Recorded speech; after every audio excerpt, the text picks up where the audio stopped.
Good evening, everyone, and thank you for Bonsoir à joining us tous et bienvenue Space Museum and au online Musée de l'aviation du Canada. Bienvenue pour la 9e session du Kenneth Mons. Je suis, and I will be your MC and moderator for this event. je suis, Our parent organization, Ingenium, acknowledges euh, that our sites are located on unceded and unsurrendered territory of je tiens à souligner que le Centre Ingenium et nos 3 musées sont situés sur le territoire traditionnel non cédé de la nation algonquin Anishinaabe. Nous apprécions pouvoir travailler et apprendre sur ces terres. Nous sommes reconnaissants à tous les collaborateurs autochtones avec lesquels nous avons pu travailler tout au long de l'histoire d'Ingenium. Nous allons nous engager à soutenir et approfondir ces relations. L'événement se passera en anglais. Toutefois, nous avons la possibilité de pouvoir suivre l'événement en français. Et pour ceux qui sont en ligne, vous pouvez aussi avoir l'interprétation en anglais, bien sûr. Alors, je voudrais pouvoir inviter Chris Kirsten, qui va pouvoir venir vous rejoindre à nous sur le podium.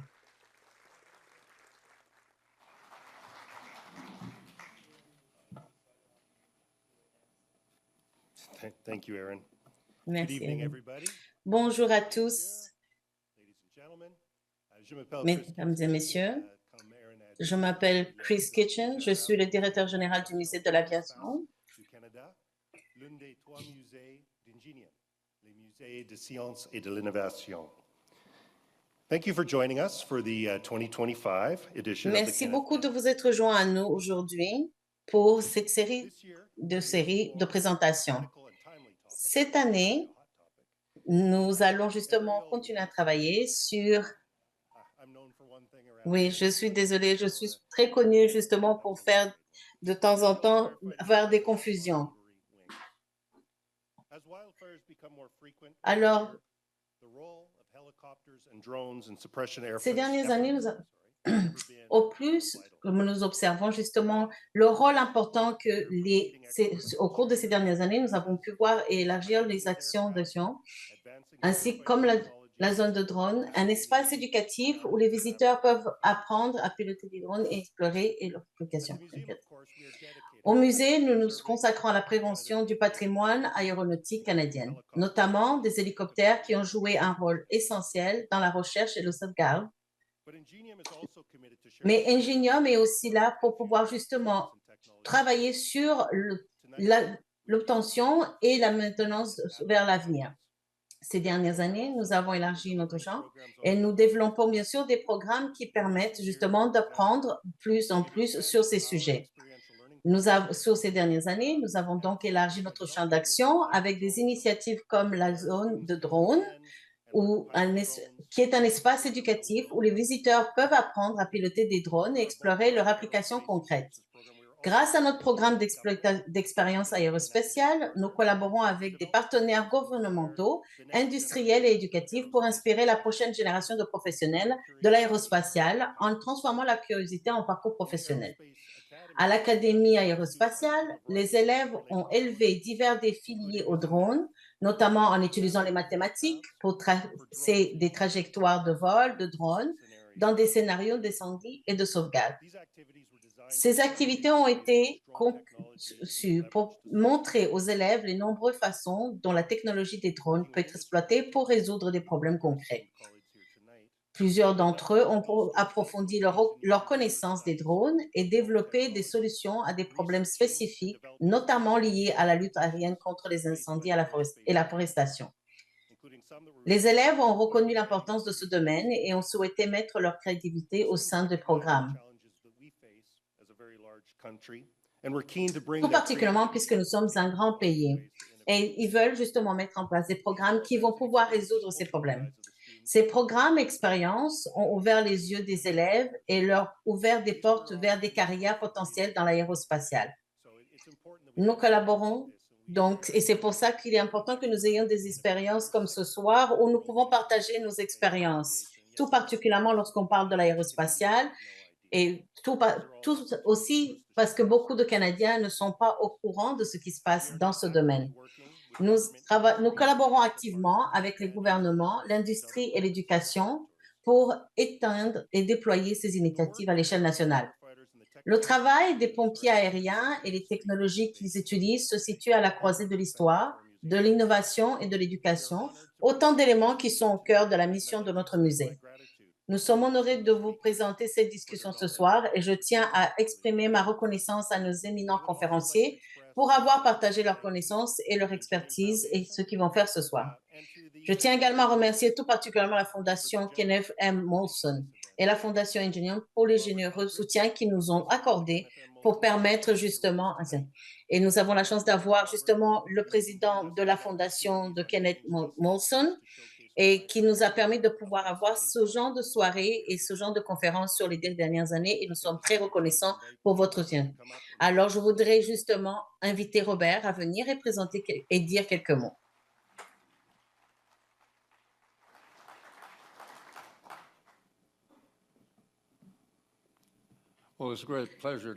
Oui, c'est un plaisir de pouvoir voir autant de personnes être venues se joindre à nous aujourd'hui.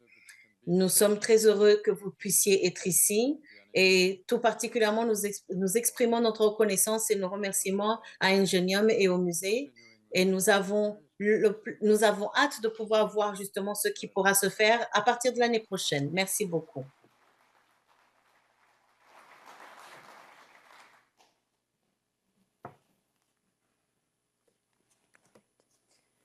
Thank you, Chris and Robert. Merci beaucoup, Chris et Robert.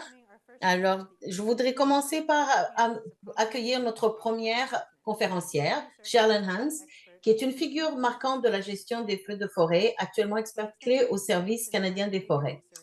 Forte d'une vaste expérience en recherche sur le comportement du feu, les conditions météorologiques propices aux incendies et l'impact de la sécheresse sur l'activité des feux de forêt, Sherlyn a grandement contribué à la compréhension de l'influence des facteurs environnementaux sur le régime de feu au Canada. Ses travaux à l'intersection de la science et de la gestion opérationnelle des feux ont fait d'elle une leader d'opinion dans la promotion des pratiques fondées sur des données probantes pour la prévention et l'atténuation des feux de forêt.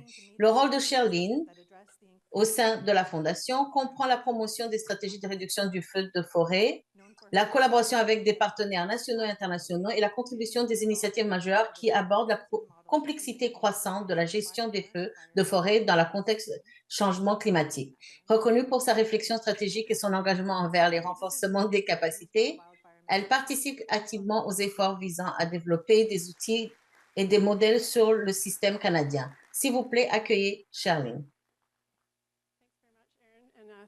Merci beaucoup, Sherlyn. Merci pour m'avoir permis de pouvoir faire cette présentation.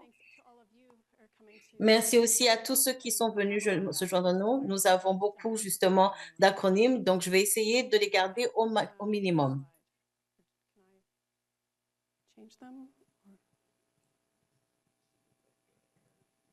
Oh, here we go. Yeah, so just that Excellent. Okay. So just a general outline of what I'm going to Donc, talk about. justement, rapidement pour parler de cela, l'une des choses que nous devons garder en place et en tête, c'est que justement, les feux de forêt au Canada, ou les endroits qui sont touchés par ces derniers, la sectionnalité de ces signes, et je veux aussi parler aussi des différentes choses que nous avons pu observer au cours de ces dernières années. Alors, j'ai essayé de mettre quelques photos au cours de cette présentation de façon à nous permettre de vous montrer les différentes choses auxquelles nous exposer. J'espère que je vais pouvoir justement vous parler aussi de tout ce qui se passe au Canada. Lorsque l'on parle justement des forêts, des feux de forêt au Canada, nous parlons aussi 362 millions d'hectares de forêt, qui sont la superficie qui est occupée par les forêts au Canada.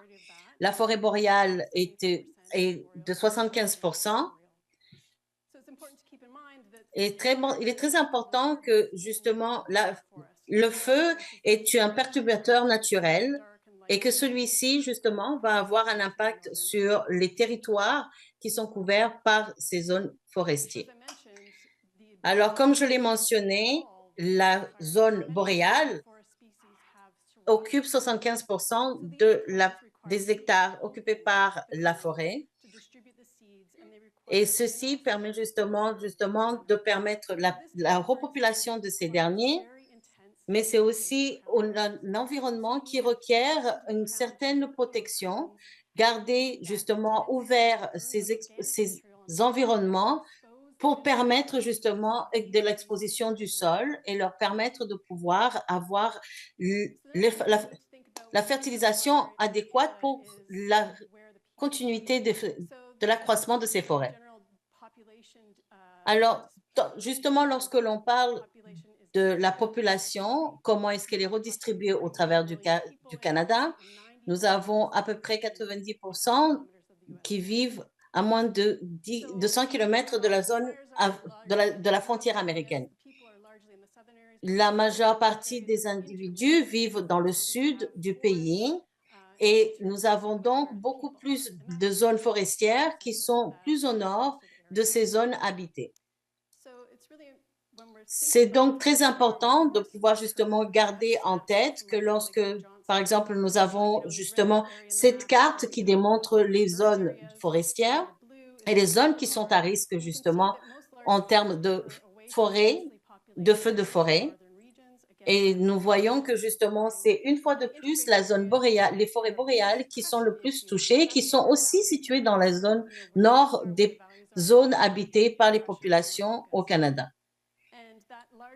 Et cela, justement, influence énormément par rapport à l'influence que cela va engager lorsqu'il s'agit de pouvoir gérer ces feux de forêt. Alors, pour la gestion opérationnelle, beaucoup, justement, de provinces, de territoires et de parcs au Canada se sont mis ensemble pour pouvoir travailler sur la suppression de ces incendies et travailler maximalement sur la gestion et la prévention de ces derniers. Et c'est aussi justement que la zone verte que vous voyez, c'est justement la zone dans laquelle nous travaillons le plus. Et c'est souvent la zone aussi où on laisse les feux de forêt brûler naturellement. Ceci est une... Alors, le territoire de l'Ontario, justement, applique la réponse appropriée où les individus doivent justement s'assurer que ces feux de forêt ne sont pas aussi répandus. Alors, ceci vous donne une idée, une vision de ce qui se passe lorsque l'on parle justement des régimes et de la prévention sur les feux de forêt. Alors, nous allons justement parler des zones brûlées et des zones qui sont connues pour connaître des incendies de forêt. Nous avons à peu près 2 millions d'hectares qui sont justement des feux de forêt qui ont atteint 8 000 feux de forêt l'année dernière. Alors, à peu près 3%, justement, des feux de forêt qui arrivent, justement, va représenter 97% de la superficie qui sera brûlée. Et bien sûr, au cours de ces feux de forêt, de ces incendies de forêt, malheureusement, cela affaiblit notre zone forestière. Et bien sûr, lorsqu'on passe de fréquence et d'intensité et de saisonnalité, il faut prendre en considération que nous devons aussi voir comment est-ce que ces zones sont couvertes. Alors, ce n'est pas toujours les mêmes zones qui vont brûler, mais ces derniers vont justement toujours toucher essentiellement les zones de forêt boréale. Certains de ces feux vont avoir une généralité et vont atteindre les cimes de ces forêts. Alors, nous avons souvent justement des feux et des incendies qui peuvent atteindre les cimes des arbres. Et la saison des feux au Canada, c'est souvent la saison qui commence en avril et se termine en octobre. Les forêts sont produites par les humains, que ce soit au niveau industriel ou alors aussi de façon criminelle. La majeure partie de ces-ci sont malheureusement créés dans le temps de l'été. Mais en général, c'est 50-50%. Donc, que ce soit des feux de forêt provoqués par les êtres humains ou que par les éclairs. Alors, je vais rapidement justement parler des différentes tendances que nous avons pu observer. Nous avons écrit un papier en 2019 qui démontrait justement l'impact des feux de forêt et des incendies depuis 1959 à 2024. Et je vous montre justement qu'avant que nous publiions la mise à jour, nous voulions justement vous montrer. Donc, ce que vous pouvez voir, c'est que sur le côté gauche, ce sont la superficie qui a brûlé. Et les années, et en bas, vous avez les années et comment est-ce que ces feux ont impacté justement les superficies forestières. L'une des choses que je voulais... Donc, les barres oranges représentent bien sûr les superficies brûlées et puis le gris, le nombre total d'incendies connus, ainsi que les barres noires, le nombre d'incendies par 200 par 200 hectares. Alors, lorsque l'on parle justement des feux, on parle de la superficie qui a brûlé, mais aussi de l'impact que cela a eu sur l'environnement. Donc, avant 2023, notre plus grande partie qui avait brûlé, la plus grande superficie qui avait brûlé, représentait moins de 50%. Lorsque on regarde justement le nombre de feux, on observe aussi que ces derniers ont changé et que les chiffres sont différents d'année en année. Nous avons vu que nous avons remarqué aussi que les feux sont de plus en plus nombreux, mais aussi de plus en plus dangereux. Alors, nous constatons que pour tous les feux qui ont justement eu lieu, c'est justement pour ça que vous avez la ligne noire qui représente les grands feux et qui justement vient faire une comparaison avec les zones représentées par les lignes oranges qui justement représentent les forêts moins importantes, les feux de forêt moins importants. Et ce que nous observons, c'est que nous sommes rendus compte que les superficies qui sont touchées par ces incendies sont de plus en plus importantes. Nous avons aussi constaté que les nombres de feux d'incendie diminuent et c'est pour ça que justement nous sommes conscients que cela a peut-être aussi été dû à l'éducation et à la promotion qui est faite pour la prévention des feux de forêt. Et nous voyons aussi que les grands feux ont malheureusement augmenté et ça aussi, c'est aussi parce qu'il y a un changement climatique qui fait qu'il y a de plus en plus d'éclairs et donc, par conséquent, ceci touche des zones qui sont moins habitées et qui sont plus facilement atteignables par ces éclairs. Alors, ce que nous remarquons aussi, c'est que justement, lorsque l'on parle de régions écologiques et que nous observons justement les tendances positives qui peuvent nous aider à développer et à prévenir ces feux, et c'est au travers justement des cartes que nous vous présentons, vous pouvez voir que ces tendances justement peuvent être rapidement travaillées ou prévenues et nous faisons du mieux que nous pouvons pour justement prévenir. Et dans les zones rouges, ce sont les zones où nous avons la confiance de pouvoir justement avoir une meilleure gestion de ces derniers. Nous voyons aussi qu'il y a des zones où justement les feux sont en diminution. Nous faisons aussi un travail à voir comment est-ce que les nombres et les chiffres de ces feux peuvent aussi diminuer. Et comme je le disais tout à l'heure, malheureusement, les grands feux ont augmenté. J'espère que je vous ai donné une vision globale de ce qui se passe au Canada. Et ce que j'aimerais vous suggérer, les quelques points que j'aimerais vous suggérer que vous pourriez ramener, c'est bien sûr de garder en tête que les feux de forêt au Canada sont généralement de grande taille, que les incendies ont justement une tendance à être partis de façon naturelle, dépendamment des écosystèmes forestiers dans lesquels ils prennent. Et il est aussi important de aussi prendre en considération que justement, par exemple, en 2023, nous avons pu observer de façon générale une tendance à la hausse des grands feux et nous espérons qu'avec la promotion et le travail qui est fait pour éduquer les populations entourant ces zones, cela va pouvoir être prévenu. Merci.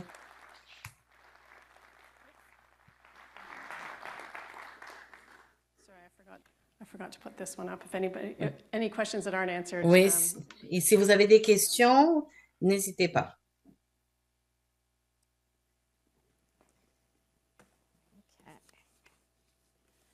Thank you, Dr. Haynes. That was super interesting. Merci, c'était très intéressant. Et puis, ceci donne un... Alors donc, nous allons inviter notre deuxième invité. Nitin Sarin est le directeur du marketing pour Airbus en Amérique du Nord. Et il a rejoint Airbus en 2008. Il possède plus de 20 ans d'expérience en vente, en marketing et en développement des affaires dans le secteur de l'aviation, de l'automobile et des équipements industriels. Dans son rôle actuel, il dirige le marketing nord-américain pour les divisions civiles et militaires. Monsieur Sarin va nous offrir il va nous offrir de l'information sur les hélicoptères. Donc, on vous souhaite la bienvenue, monsieur. Merci. Merci. Salut tout le monde. Très bien d'être ici. Merci de l'opportunité de m'inviter aujourd'hui à parler de cette mission très critique. Certains d'entre nous, dans la communauté d'hélicoptères, étions à une conférence.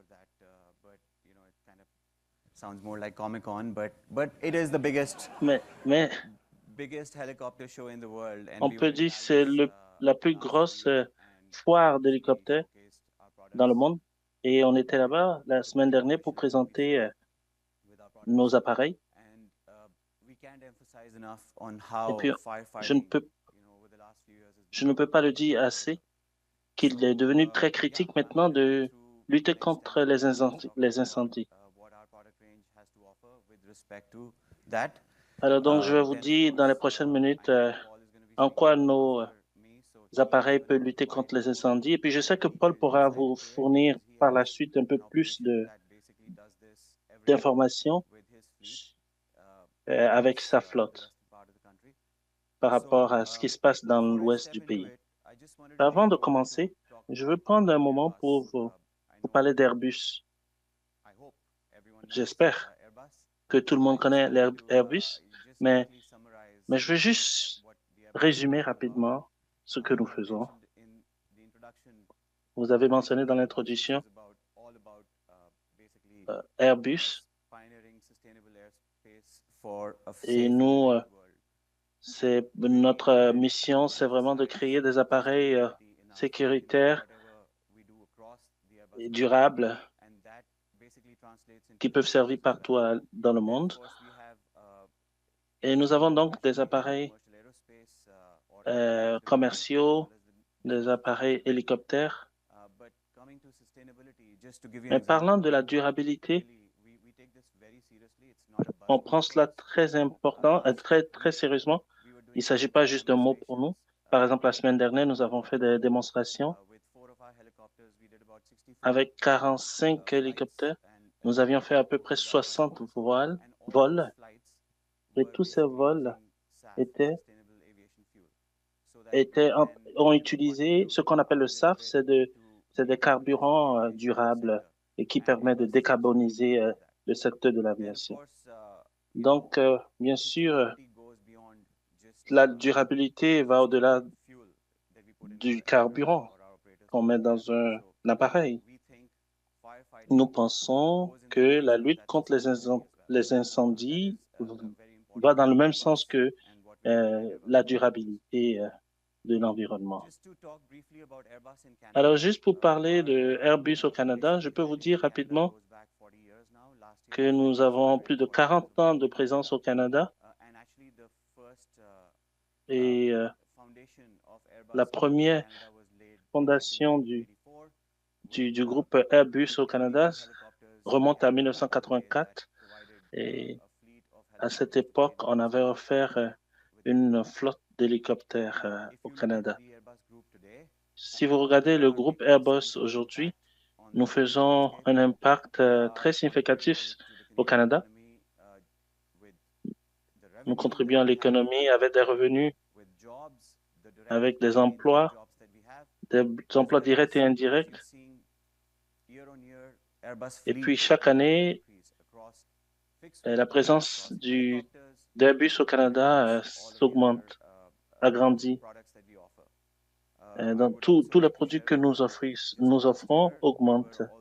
Juste l'année dernière, nous avions été sélectionnés par les forces de défense canadiennes pour les prochains hélicoptères. Nous allons leur fournir la nouvelle génération d'appareils à l'armée canadienne.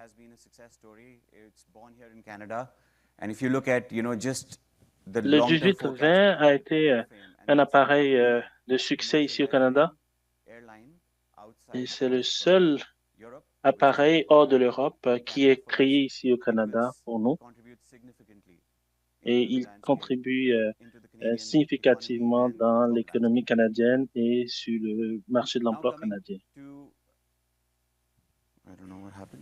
Je ne sais pas ce qui s'est passé. Alors, pour parler des hélicoptères, mais c'est mes favoris, c'est mes préférés. Les hélicoptères font beaucoup. Nous savons tous qu'ils ont plusieurs missions.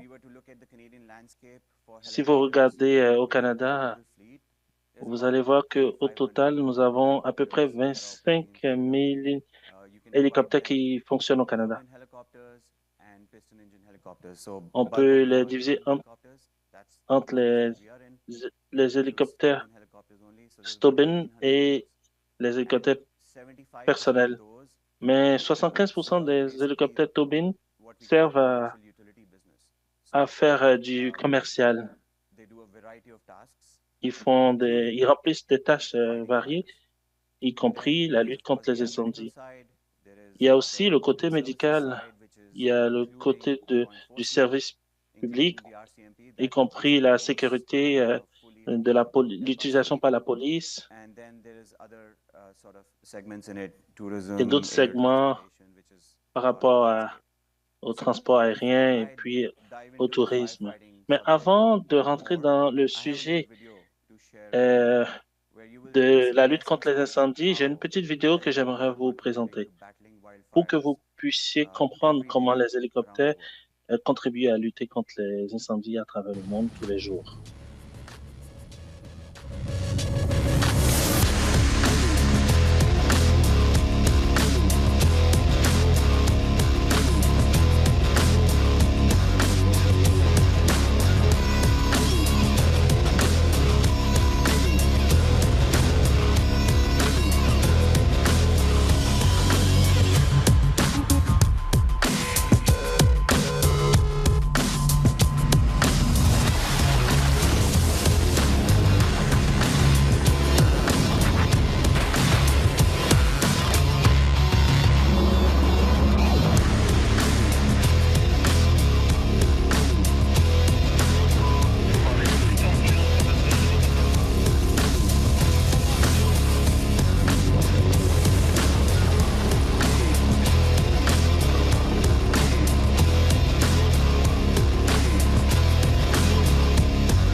So that video looks really cool, but fighting fires is Cette anything vidéo but cool. elle est très cool, mais lutter contre les incendies a tout sauf le côté d'être cool. Si vous parlez aux gens qui travaillent là-dedans, dans le secteur, bunch of statistics with you guys already, so I'm not going to spend too Dr. much time Haynes here. vous a montré Again, beaucoup de statistiques. Je ne vais pas passer trop we de temps looked sur les at statistiques, some mais data encore, as well. You know, we obviously il y a des données que nous avons regardées rely on dans notre this, communauté secondary data that's available to d'Airbus, us, and we see clearly et nous that voyons clairement que the intensity of fires l'intensité des feux et la longévité des feux augmentent. Et ce que nous voyons comme tendance globale est que lutter contre les incendies n'est plus une question de saison, mais plutôt une réalité qui s'impose à longueur de l'année. Si vous regardez les statistiques de 2023, les 4 années qui sont inscrites ici, 2023 a dépassé toutes les autres statistiques. Et ceci montre que c'est une crise importante contre laquelle nous luttons.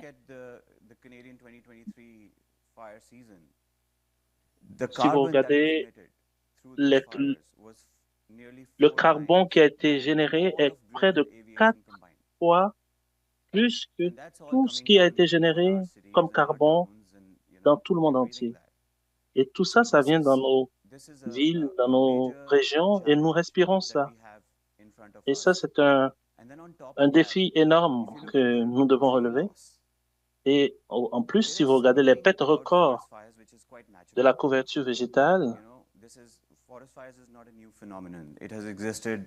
alors nous savons que les feux de forêt ne sont pas nouveaux, mais l'intensité, la sévérité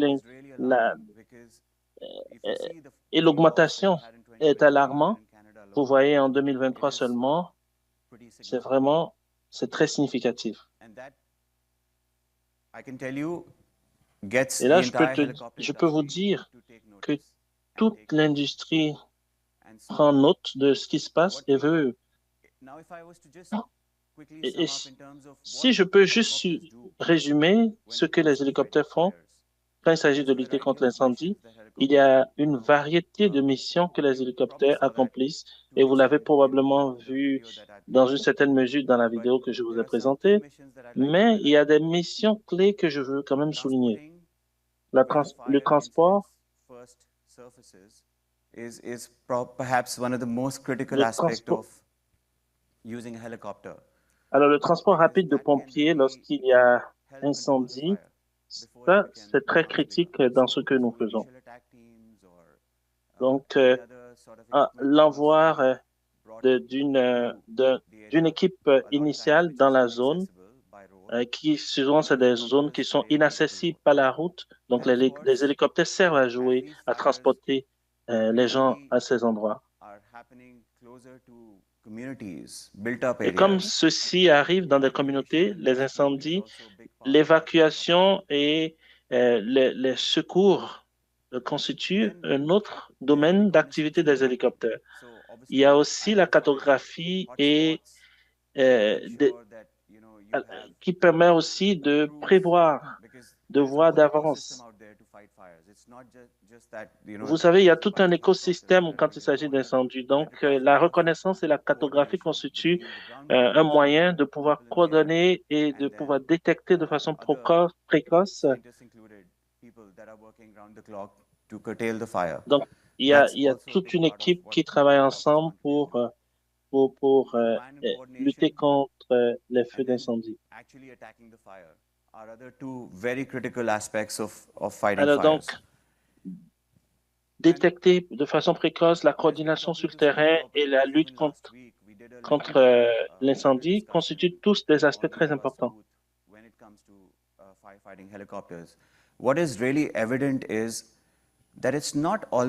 Ce qui est très évident, c'est pas juste une mission pour un feu. Souvent, c'est des missions qui évoluent très rapidement et il faut avoir l'agilité qu'il faut avec les hélicoptères qui sont déployés pour changer vraiment le transport, que ce soit le transport ou que ce soit la reconnaissance, la cartographie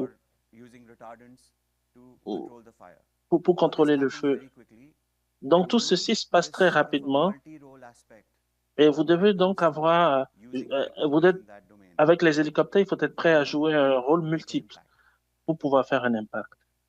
If you saw what transpired in LA, Si vous avez vu ce qui s'est passé à Los Angeles, there's a lot of external factors that play into it as il y a well. plusieurs facteurs externes qui ont joué un rôle dans ce feu d'incendie.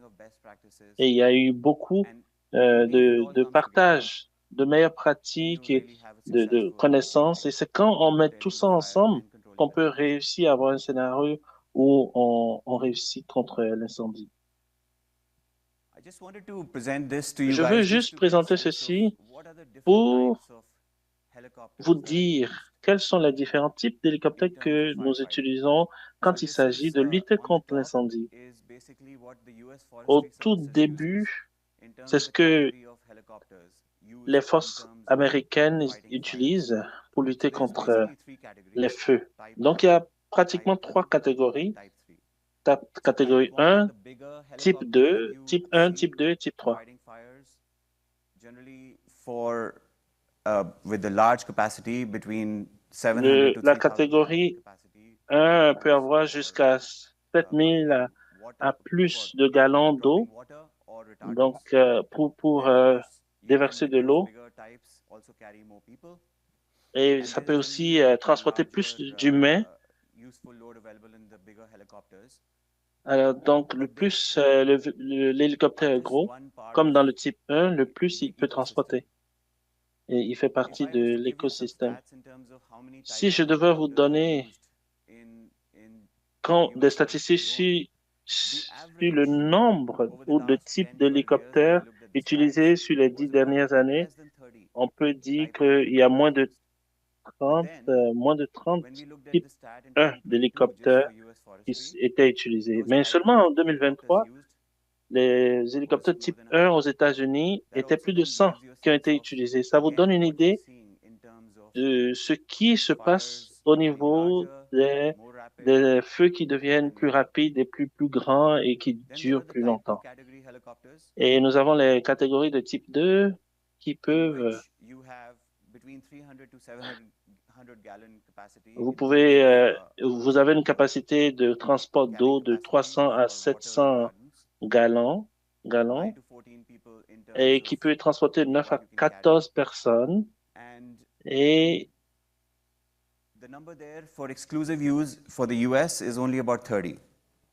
aux États-Unis, il y en avait à peu près 30 qui étaient utilisés. Et ensuite, aujourd'hui, on a les catégories type 3.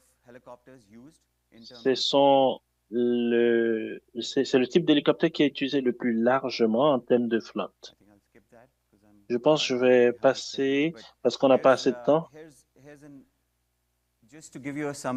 Juste pour vous donner une idée des différents équipements qu'on utilise, il y a des hélicoptères qui utilisent des réservoirs avec ou sans pompe. Il y en a qui utilisent des sirènes, d'autres qui utilisent des coupes-câbles ou des fenêtres concaves. Nous voyons, nous nous assurons que nous ayons dans notre flotte tous ces genres d'équipements pour pouvoir lutter contre les incendies. Et nous sommes en train d'agrandir nos équipements pour pouvoir inclure des drones. Par exemple, ce drone capacité du Flex Rotor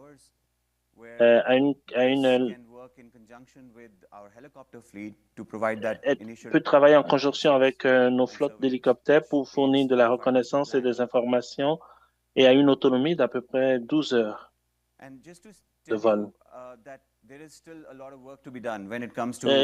dois dire qu'il reste encore beaucoup de travail à faire pour moderniser la flotte, pour lutter contre les feux, pas seulement dans le monde entier, mais aussi ici au Canada.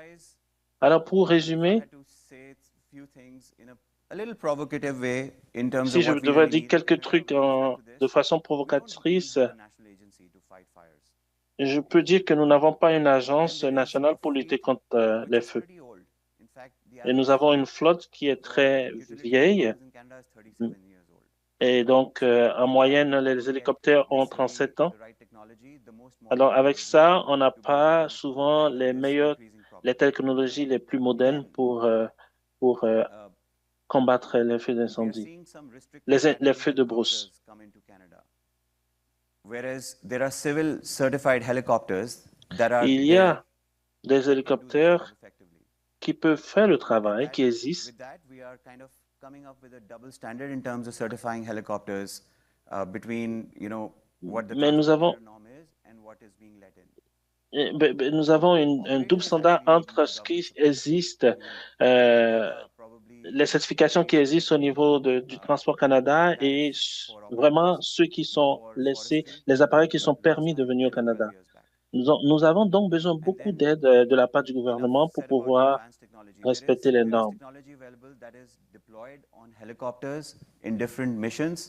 Il y a des technologies qui existent, mais et qu'on utilise aujourd'hui avec les hélicoptères, mais il faut qu'on puisse réussir à les intégrer dans la lutte contre les incendies. Je vous remercie du temps que vous m'avez accordé. Mon temps est terminé. Merci beaucoup. Thank you, Mr. Serene. That was very interesting. On to our third speaker. Paul Spring is CEO and Operations Donc, Manager. à with notre Phoenix troisième conférencier, Paul Spring est le PDG et directeur des opérations chez Phoenix Heli Flight Co. Paul a débuté sa longue carrière des feux de forêt en tant que technicien d'entretien d'aéronefs sur l'hélicoptère lors de l'incendie de Cane Creek en Alberta en 1980. Après 5 saisons de travail de TIA dans des camps de pompiers dans l'Ouest canadien, Paul est passé au pilotage d'un B-206 Jet Ranger. Après une saison passée aux commandes du B-206 dans des rôles de soutien en reconnaissance catégorie balayage infrarouge et transport logistique, Paul a évolué vers le AS-350B Star. Paul continue de travailler et de voyager et il va nous parler du Right Wing Worldwide, les voilures tournantes de feux de forêt. Okay, got to figure out the tech here. Welcome everybody. Oui, bon, je vais devoir prendre un tout petit peu d'habitude par rapport à ce que je dois vous présenter. Et donc, je vais vous parler justement, merci beaucoup justement, remercier ma petite amie de l'école secondaire puisque c'est elle qui m'a inspiré justement ce métier. Et joyeux anniversaire à elle. Et elle était justement, elle a commencé et c'est elle qui m'a inspirée puisqu'elle était déjà impliquée dans ces rôles. Donc, c'est comme ça que je le vois. Alors, donc la première image que vous avez sous là, c'est une image qui parle beaucoup. C'est une image justement qui vous parle des différentes difficultés et des différentes interventions réalisées au moyen d'un hélicoptère en contexte d'incendie forestier. Et justement, c'est le moyen que nous utilisons pour pouvoir aider et soutenir lors d'incendies.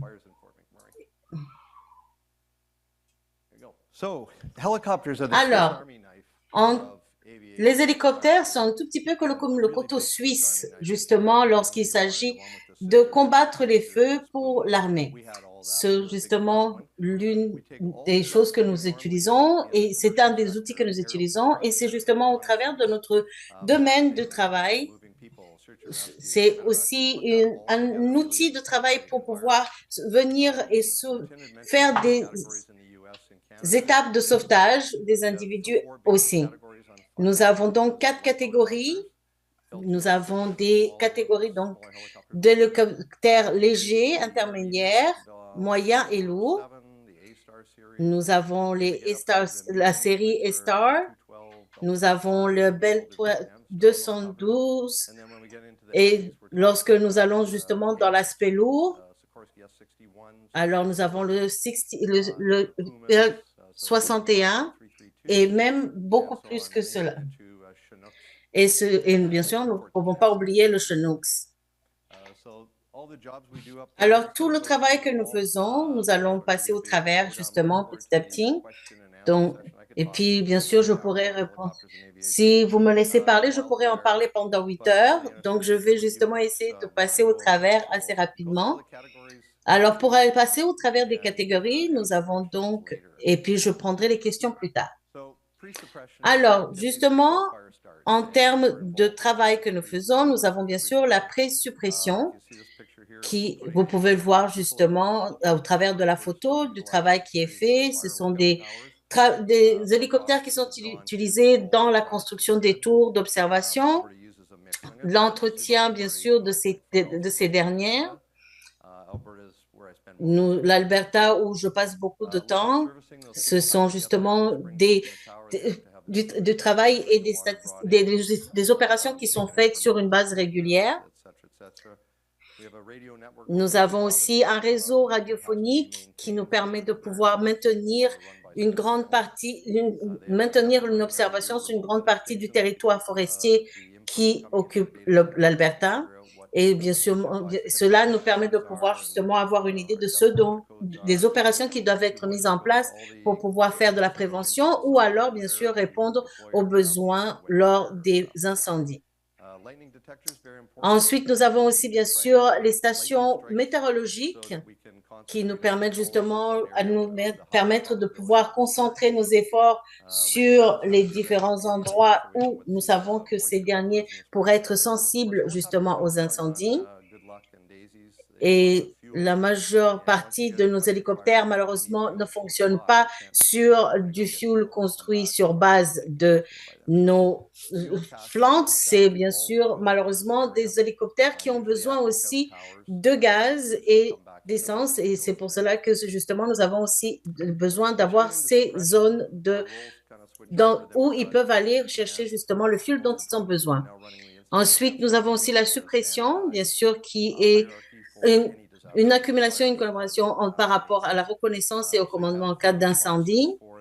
Il est important de pouvoir justement comprendre l'important qui et comment est-ce que les instructions vont être redistribuées.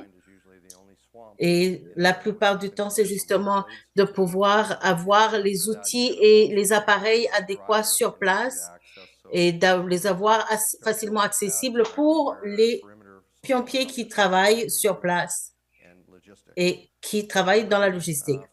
Bien sûr, les hélicoptères sont aussi utilisés pour la livraison des autres outils ou équipements pour s'assurer que cela va être.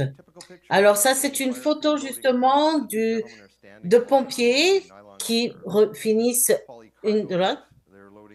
Alors, comme vous pouvez le voir, ils sont en train de charger les équipements dont ils ont besoin et là où ils vont pouvoir aller travailler sur place et aller gérer un feu de forêt.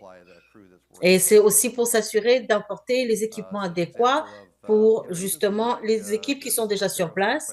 Une fois de plus, une autre photo qui démontre justement une rencontre entre superviseurs pour pouvoir travailler sur la logistique et préparer la logistique comme vous pouvez le voir, justement, il y a énormément, vous pouvez le voir sur la photo, il y a un assemblage d'aluminium qui sont en fait des outils qui nous permettent de pouvoir organiser les différents équipements.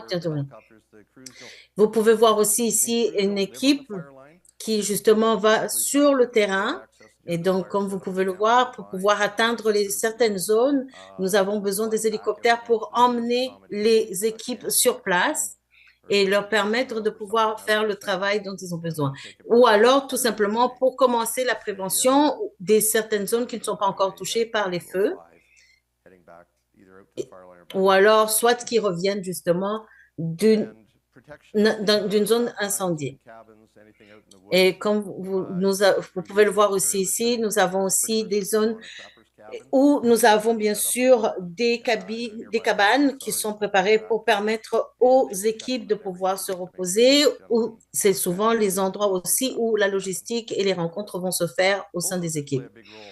Alors, les bulldozers jouent aussi un très, très grand rôle puisque justement, ils nous aident à pouvoir limiter, mais aussi retirer certains équipements. Alors, pour ce qui est justement, par exemple, le transport des différentes barils de fuel dont on a besoin pour pouvoir non seulement fournir les hélicoptères, mais aussi les autres équipements qui en ont besoin. beaucoup de bulldozers sont utilisés aussi pour la prévention et la limitation des feux. Alors, ici, vous avez justement une idée des reconnaissances de vol pour un chef de groupe.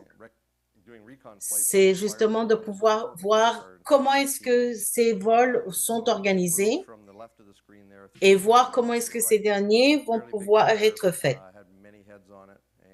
Et beaucoup, justement, vous pouvez le voir, la plus grande concentration, ça sera justement lors, les hélicoptères font justement des tournées et qui vont être dirigés par une équipe qui est souvent au sol et qui leur permet de savoir exactement où est-ce qu'ils peuvent aller. Non seulement aller aller chercher de l'eau, mais aussi où ils doivent déverser celui-ci. Et comme on l'a déjà mentionné au début, les éclairs sont malheureusement souvent les raisons qui font que les feux de forêt commencent. Et vous pouvez avoir justement, malheureusement, en zone où il y a beaucoup d'éclairs, vous pouvez avoir énormément de feux. On peut en arriver à une centaine. Et souvent, justement, malheureusement, les pluies qui tombent ne sont pas assez importantes pour pouvoir protéger ces zones qui sont parfois asséchées. Et malheureusement, ces feux de forêt peuvent aller et on peut être sur une intervention de ces feux pendant plusieurs jours. Et dépendamment justement de la taille de ces derniers, les opérations qui seront faites sur place seront aussi importantes. Donc, la plupart du temps, nous avons une équipe qui va être l'équipe d'attaque initiale, qui sera celle qui va déterminer où le feu a commencé et qui va justement permettre de pouvoir déterminer la zone pour justement permettre aux équipes en vol de déterminer où ils vont agir. Nous avons aussi, bien sûr, des évaluations qui sont faites, qui nous permettent souvent, ceci se passe dans les après-midi et en début de soirée. Et ça va nous permettre, par exemple, de savoir quelles sont les sortes d'arbres qui sont touchés par les feux et comment est-ce que ceci peut être justement éteint. Alors, comme vous pouvez le voir sur cette photo, la plupart du temps, lorsqu'un feu commence, nous avons justement des signes qui nous permettent de pouvoir détecter ces derniers.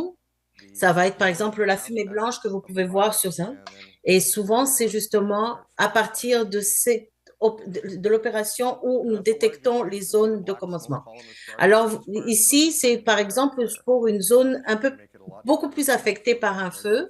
Vous pouvez voir par exemple les fumées qui commencent à être beaucoup plus noirâtres et cela va demander justement une initiation de peut-être avoir plusieurs hélicoptères sur place. Alors ici, nous avons le EC-20 et nous avons aussi une équipe autochtone qui nous aide. Alors, ceci est le réservoir héliporté, c'est une invention canadienne. Et quand on les voit en l'air, on pense qu'ils sont beaucoup plus petits que ceux que vous pouvez le voir sur l'image. Et c'est l'un des outils les plus importants et les plus efficaces lors d'un feu de forêt. Et comme vous pouvez le voir, les machines vont justement faire plusieurs tournées autour du feu et nous pouvons travailler autour de 10 heures par jour pour nous assurer justement. Alors, la majeure partie du temps, il y a un arrêt par exemple, un arrêt pour le déjeuner et le reste du temps, c'est du travail.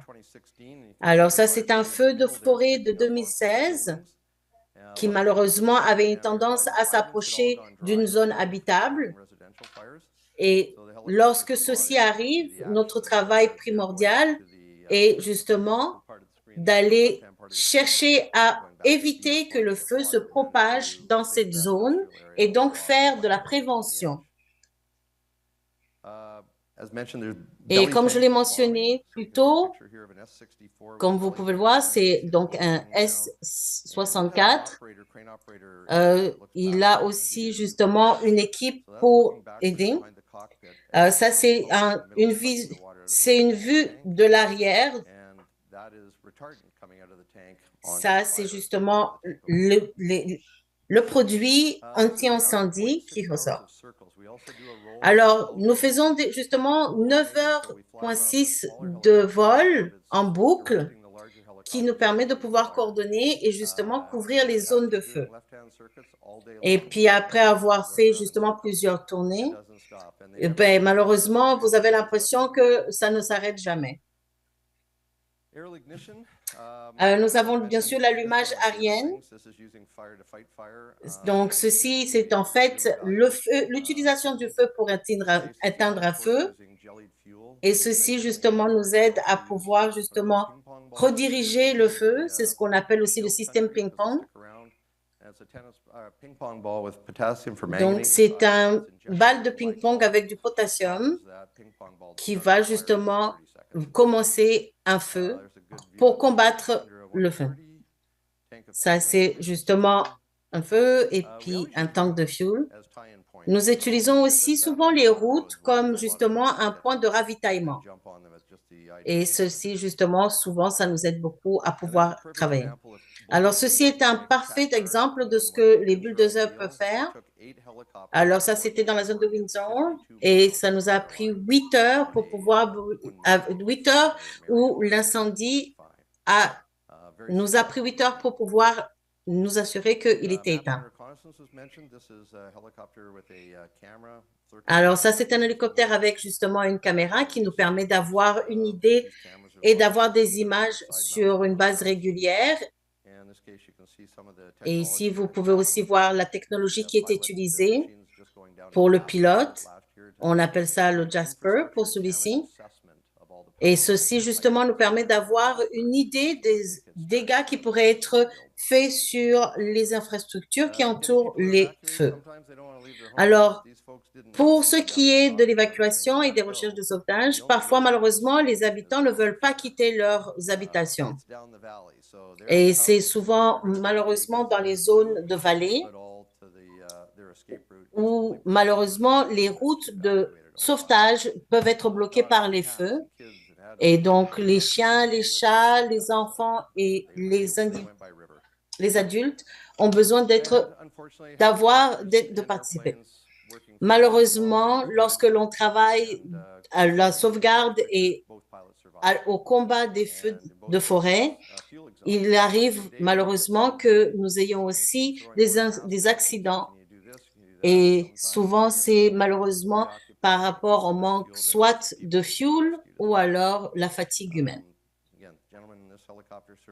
Grâce à Dieu, les pilotes de ces deux appareils ont survécu, mais ce sont des avions qui sont aussi très difficiles à gérer. Mais malheureusement, quand ils ne peuvent pas être sauvés à temps, nous avons aussi un travail de secourisme hospitalier et de nous assurer que c'est les individus qui en ont le plus besoin. Et nous avons aussi la chance de pouvoir avoir une grande collaboration du corps médical en Alberta en ce qui nous concerne. Et puis ceci m'apporte juste à la fin de ma présentation et nous pouvons le faire. Et ce sont les outils qui nous permettent de pouvoir justement contrer les feux de forêt. Merci.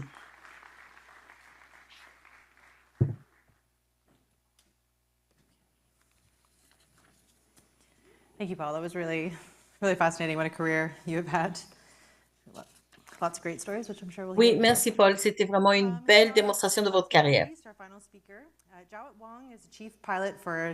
Donc, pour notre dernière conférencière,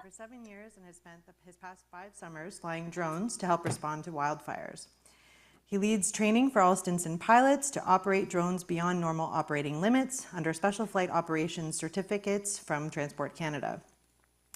Alors, notre prochain invité est Joët Wong, qui est le chef pilote chez Stinson Aerial Services.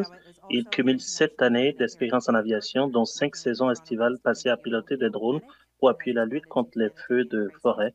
Il est responsable de la formation de la formation des pilotes de Simpson pour des opérations de drones au-delà des limites habituelles sous certificat d'opération aérienne spécialisée. Alors donc, j'aimerais l'inviter au podium, s'il vous plaît. Jouet Wong a appris à piloter lorsqu'il était spécialiste en programme d'urgence pour la ville de Victoria, où il était chargé de gestion de cette situation d'urgence. Merci à tout le monde, merci au musée de m'avoir invité.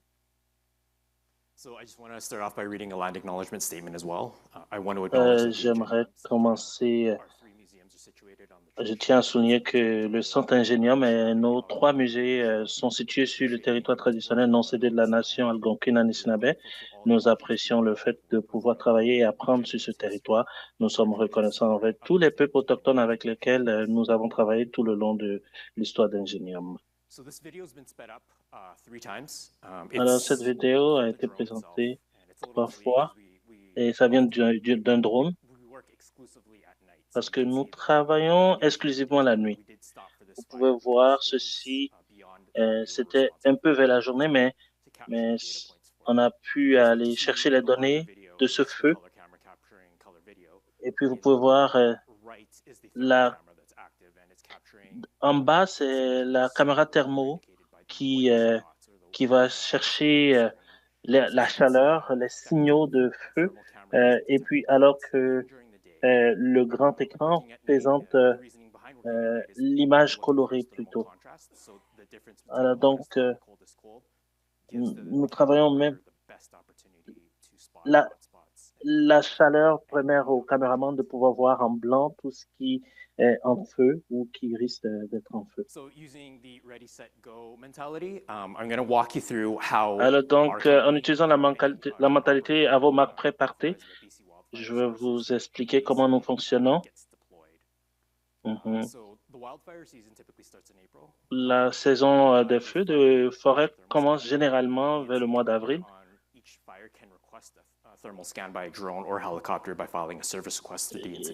Et les incendies ne nécessitent pas tous une thermographie.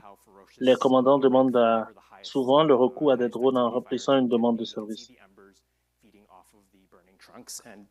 Puis vous pouvez voir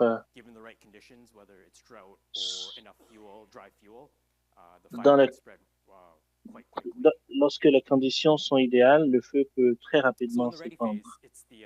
Donc, au niveau de la phase prête, à vos marques, je veux dire, on fait de la planification hors saison, des formations hors saison. Nous faisons également de l'amélioration de nos opérations informatiques.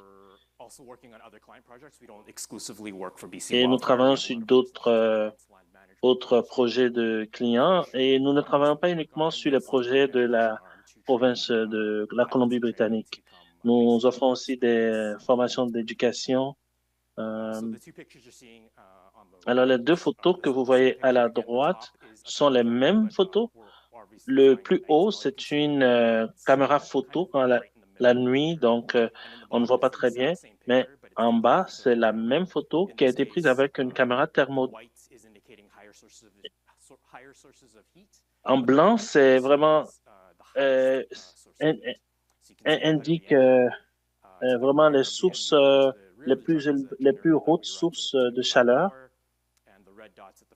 Alors, les points en rouge montrent les différents membres de l'équipage qui opèrent le drone.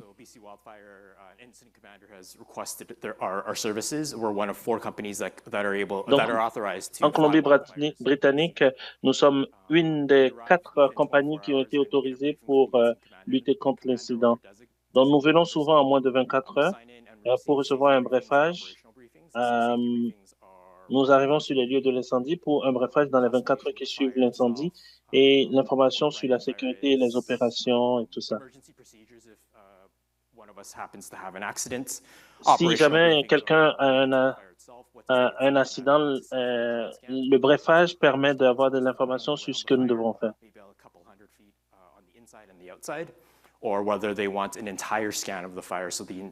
Alors, nous demandons ce qu'ils aimeraient, qu'ils aimeraient. Alors, donc, ces photos sont toutes les mêmes photos. En rose, c'est une caméra en couleur. En bas, c'est une caméra en bas vers le gauche, c'est une caméra thermo.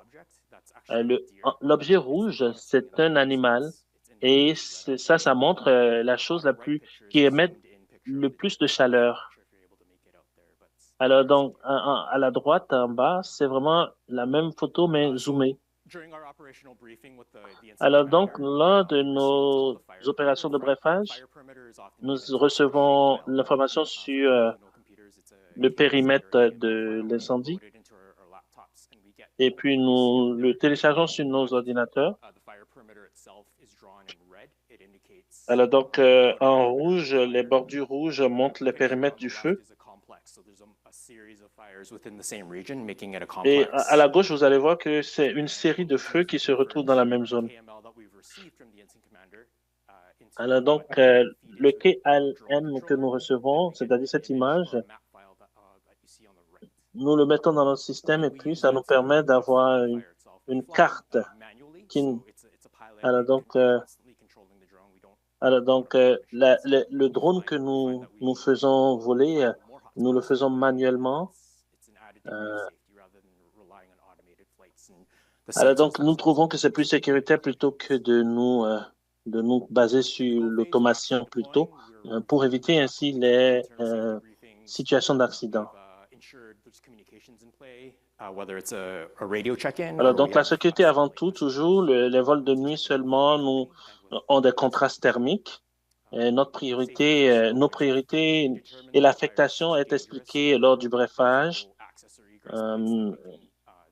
Et également, nous émettons des vols de drones dans le périmètre ou dans la zone concernée. Nous faisons généralement une rotation de 1 à 14 jours. Alors, donc, si ce n'est pas sécuritaire, nous ne le faisons pas. Donc, nos vols sont exclusivement dans la nuit et nous cherchons le contraste parce que généralement, le soir, il fait froid, il fait frais. Donc, nous cherchons qu'est-ce qu'il y a dans l'environnement qui peut être chaud en nous basant sur les résultats que leur opérateur trouve à travers les différents appareils.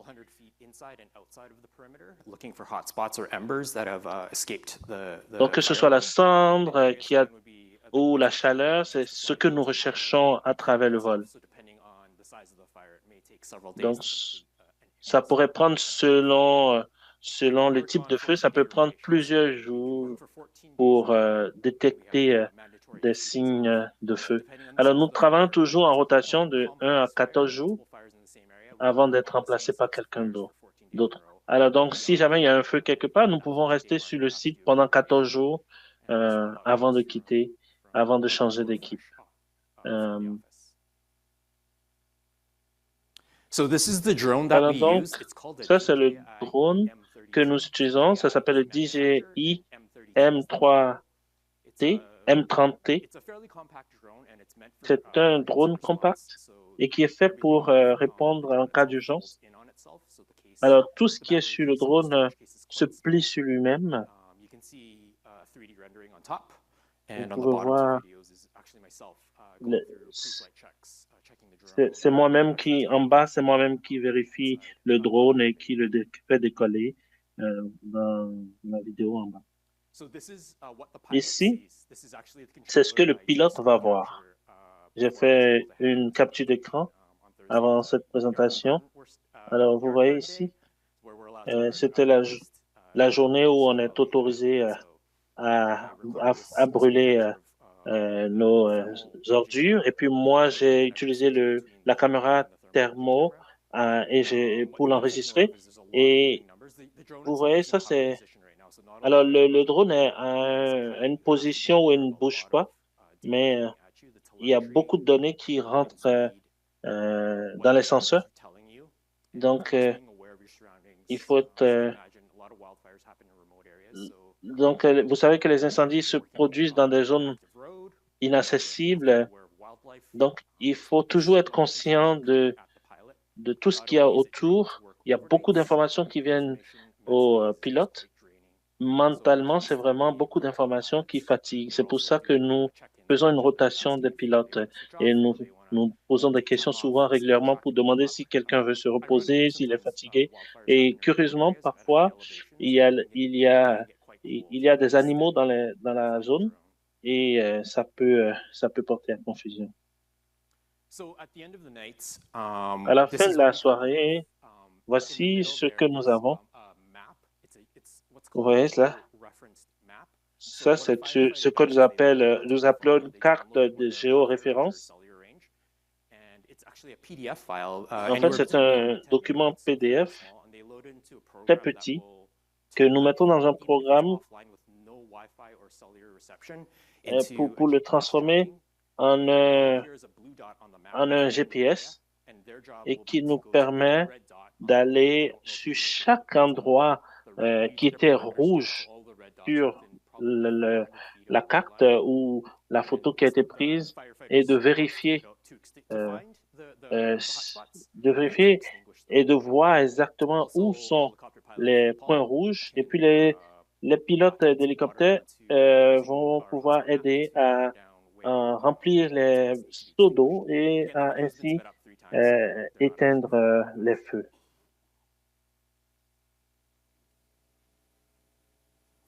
And then in closing, wildfire drone Alors, flights donc, are pour some of the most terminer, parmi les vols les plus difficiles à réaliser pour un pilote de drone, lorsqu'il y a des feux de brousse, les terrains sont souvent difficiles. Et comme vous savez, les drones que nous utilisons sont de capacité militaire, donc peuvent coûter entre 15 et 30 000 dollars.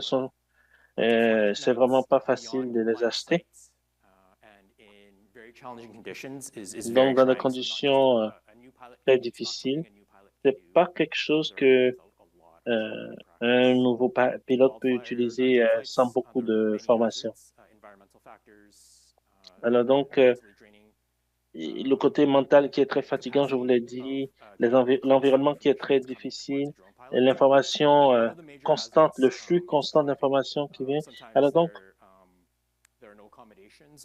parfois, nous devons voyager de longues distances pour aller proche du feu, et puis après, il faut que nous voyageons encore une longue distance pour revenir à notre zone de repos. Alors donc, les pilotes de drones qui luttent contre les incendies ont beaucoup d'expérience. Ils doivent être très bien informés et expérimentés, mais c'est un travail à la fois très gratifiant. Et en Colombie-Britannique, par exemple, il y a tellement de choses que je ne savais pas qui existaient avant de commencer de travailler dans ce domaine. Alors donc, cette vidéo, ça c'est vraiment ce que pilote de drone peut voir, c'est deux vidéos ensemble. Alors donc, lorsque vous êtes à peu près à 10 mètres de votre atterrissage, c'est ce que vous voyez. Parfois, vous pouvez voir que c'est pas facile de pouvoir atterrir. À la droite, la vidéo de droite, c'est difficile à voir, mais il y a un atterrissage qui se produit. Donc ça, ce sont les risques que nous rencontrons. Et puis pour des raisons que je connais pas, les moustiques m'aiment beaucoup, donc je me fais mordre très souvent. Voilà mes informations, mes coordonnées, si jamais vous voulez parler. Et voici, si vous voulez vous plaindre ou quelque chose. Alors, cette photo, c'est la première photo que j'ai jamais eu à prendre. Je ne savais pas en quoi je m'engageais. C'était un feu et c'était une saison très difficile et je ne savais pas les conditions dans lesquelles nous allons travailler. Et je voyageais vers le danger. C'est une photo qui est très significative et puis très dangereuse. Merci.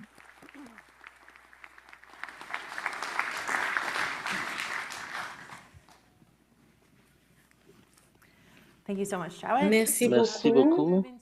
Donc là, nous Maintenant, allons commencer nous allons le temps des entamer questions et la réponses. session Et de questions pour et de justement- réponses. Vous avez probablement beaucoup de questions. Alors, je vais vous donner pouvez quelques instructions les sur poser. comment nous allons le faire.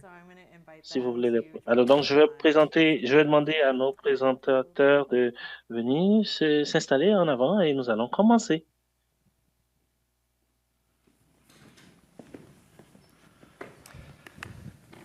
Okay. You're going to have to wave because these lights are really intense. Okay, we've got a question. Oui, donc Alors, on va vous allez demander si devoir on lever peut la main parce justement que peut-être ici, tout simplement la diminuer lumière la est très lumière ou intense. alors nous avons une question. L'interprète ne peut pas entendre la question. Malheureusement, l'interprète n'est pas en mesure d'entendre la question. We have our pilots on shift, so. Nous avons nos pilotes qui font des quarts de travail. Alors donc, Oui, lorsque donc nous avons nos pilotes qui sont là et qui sont disponibles. nous leur envoyons Et nous avons, pour notre exemple, si nous avons aussi des disponibilité, interventions à faire sur Edmonton, nous avons toujours un groupe de pilotes qui sont toujours prêts à partir.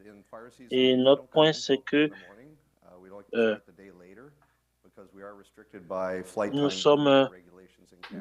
nous avons des régulations par rapport aux heures de travail.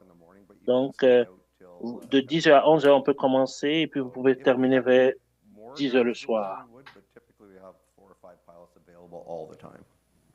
Mais nous avons toujours des pilotes qui sont disponibles tout le temps. Alors donc, Jerry va bouger avec le microphone pour que tout le monde puisse entendre.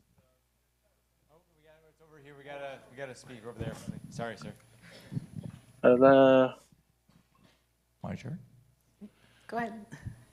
You saw some J'ai vu, interesting country that you work in. j'ai vu, It's about a year, 1 month in Red Earth Creek. j'ai vu une bonne partie des zones rurales dans lesquelles vous travaillez.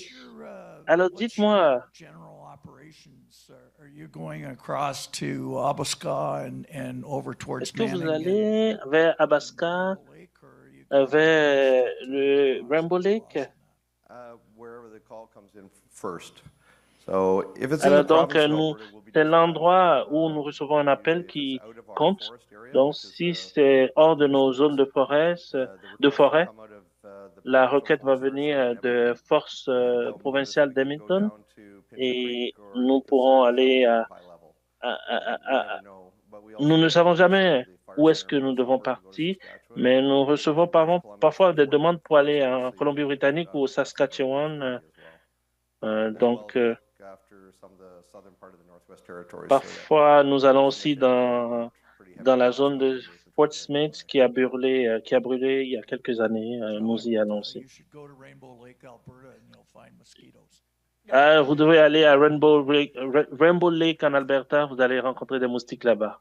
So where there's fire, there's smoke and there's wind over here. Alors donc là où il y a du feu, il y a du vent, il y a de la fumée. Both on the drone side and helicopters. John, you go first in drones. Alors quel est l'impact que cela a sur les drones? Alors donc chaque drone a des limites par rapport au vent. Donc on utilise notre jugement pour voir. D'abord c'est toujours une question de sécurité de l'équipe et de l'équipement. Alors donc, si les conditions ne sont pas bonnes, nous allons attendre, ce que nous faisons, nous atterrissons et puis nous attendons que ça passe d'abord. Alors donc, par rapport à la fumée, c'est pas un problème. Ça ne nous affecte pas et puis ça n'affecte pas non plus la vision thermo de nos caméras. 40 gusting 45 range, it gets pretty hard to do anything. Alors donc, lorsque vous êtes à 45 nœuds de vent, là, ça devient difficile à voler.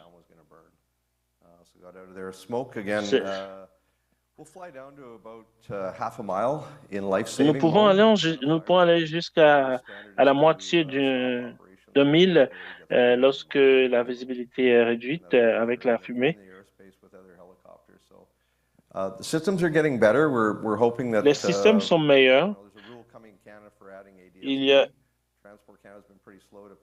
Transport Canada n'a pas encore mis en vigueur une nouvelle règle qui va rendre obligatoire aux hélicoptères et aux avions d'avoir ce système qui permet de détecter les fumées depuis loin. D'abord, merci beaucoup pour vos présentations qui sont fantastiques. Je voulais entendre un peu plus sur les drones et puis les feux de brousse. J'aimerais connaître vos idées sur, c'est-à-dire les groupes de drones de grosse capacité qui attaquent les feux de brousse. Alors donc, nous avons beaucoup de travail avec les drones que nous faisons avec, surtout au niveau de la reconnaissance et de la collecte de données pour que les hélicoptères puissent intervenir. Alors, donc, si nous utilisons j'ai pas fait de recherche pour voir les essaims de drones, comment peuvent-ils être efficaces, mais vous savez, quand vous avez un essaim de drone, c'est-à-dire c'est des petits drones et puis c'est moins d'eau qu'ils peuvent apporter. En tout cas, on devrait parler parce que je pense que j'ai des solutions pour ça. Vous savez, c'est pas l'équipe des airs qui vraiment éteint les feux, c'est souvent l'équipe sur terre qui éteint les feux. Et si je peux ajouter, ce que nous voyons, c'est que les drones et les hélicoptères travaillent en tandem. C'est ce qu'on appelle les hélicoptères et les drones qui travaillent ensemble. C'est une nouvelle tendance qui commence à évoluer. Alors, nous avons des questions venant des gens qui sont en ligne. C'est Leslie qui semble vous... Yeah. So her question is, Alors, what is the la most question important est, quelle est la chose la plus importante que les personnes normales peuvent faire pour rendre votre travail plus facile et plus faisable? Alors, qui sur le panel voudrait commencer? Je ne suis pas un gestionnaire de feu, mais je suis une scientifique du feu. Vous avez... Nous mesurons le temps pour voir c'est quoi la dangerosité du feu. Donc, nous avons des modèles pour pouvoir voir les différences. Si, par exemple, le feu est très intense et extrême, et puis dans ce cas-là, on dit aux gens, si jamais on dit aux gens, la population, de ne pas faire des feux, il faut qu'ils puissent respecter pour éviter les risques de démarrer de feux de brousse. Donc, en 2020, en pleine pandémie, personne n'était dehors en train de faire des feux, donc il y avait moins de feux à partir de 2020 durant la pandémie. Alors, il faut aussi, nous pensons qu'il est important d'enseigner aux gens comment prendre soin de leur maison et les alentours de leur maison pour éviter des feux urbains. Souvent, ce qui arrive, c'est peut-être des matériaux. Nous avons suffisamment de vent, donc parfois il y a des feux qui commencent à partir de leur maison. Alors donc, il faut faire attention à pouvoir utiliser, par exemple, du matériel qui est résistant au feu dans le paysagement de leur maison. Ça, c'est important.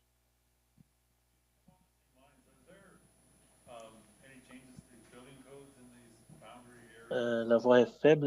Malheureusement, l'interprète ne peut pas entendre la question qui se fait poser. Absolutely. Unfortunately, we had the experience. Absolument. Malheureusement, nous avons eu à Fort McMurray cette expérience. Il y a quelqu'un qui a perdu son téléphone et maintenant, nous avons pris de nouvelles mesures maintenant. Donc, il faut, si vous avez des maisons très proches, il faut des murs qui sont anti-feu. Il y a des gens qui... nous avons changé beaucoup. Il y a comme une zone de protection autour de la ville pour protéger la ville. Et nous avons pris d'autres mesures au niveau de la construction des maisons également pour protéger les feux de se propager. Je suis juste curieux. En ce qui concerne la gestion des forêts au Canada, comment faisons-nous? Est-ce que nous nous améliorons? Est-ce que nous devenions pire? Qu'est-ce qui t'empêche de dormir la nuit, docteur? En termes de gestion de forêt, je pense qu'on commence à arriver quelque part. Alors, généralement, les forêts, la gestion des forêts et puis la gestion des feux qui se travaillaient de façon séparée commencent à discuter maintenant. Et donc, nous pouvons déjà commencer à modifier la forêt à travers la gestion de la forêt pour, pas forcément à travers tout le pays, mais surtout autour des communautés pour réduire les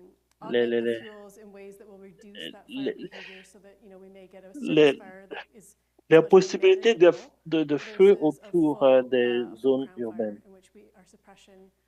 Resources and our options become much more limited depending upon how that fire is behaving. So I think there's some hope. Donc, je pense qu'il y a de l'espoir, mais nous avons encore du chemin à faire. We're doing better, but we're fighting climate change. Nous faisons mieux, mais nous luttons contre les changements climatiques. Nous avons vu plusieurs personnes qui l'ont mentionné. Plus intenses, les feux sont devenus, beaucoup de choses se passent, mais ça c'est juste une des... Nous devons trouver d'autres façons de mitiger et voir qu'est-ce que le gouvernement peut faire. Et donc ça, c'est aussi une autre partie du problème à laquelle nous devons penser. Merci à vous tous pour votre présentation. Mais quelle est l'autonomie d'un drone qui est opéré par une batterie ou plusieurs batteries? Quelle est l'autonomie? Une batterie peut durer entre 20 et 30 minutes. Ça va dépendre du nombre de mouvements que nous avons introduits dans l'opération, ainsi de suite. Donc, c'est entre 20 et 30 minutes.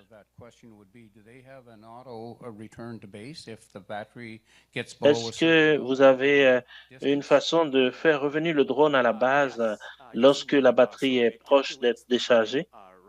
Oui et non. En fait, ça calcule le temps restant sur la batterie.